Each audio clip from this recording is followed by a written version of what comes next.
हाय, hello, नमस्कार. नेहास terrace गार्डनमध्ये तुम्हा सगळ्यांचं स्वागत आहे. हे आहे मनी प्लांट.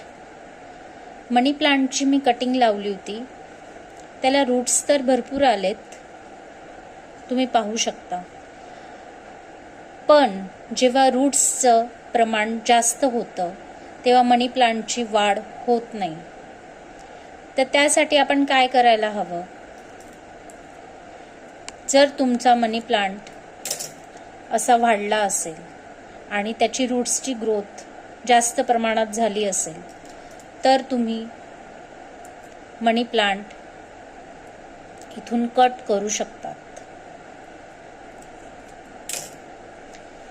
हा मनी प्लांट कट केल्यानंतर तुम्ही परत चांगल्या पाण्यात याला लावू शकतात. किंवा जर तुमचा मनी प्लांट वाढत नसेल तर त्याचं कारण हे त्याच्या मुळांना जमलेलं शेवाळ आहे. तुम्ही वेळोवेळी जर पाणी बदललं आणि मुळांची वाढ जास्त प्रमाणात झालेली असेल तरी सुद्धा तुमचा मनी प्लांट वाढत नाही.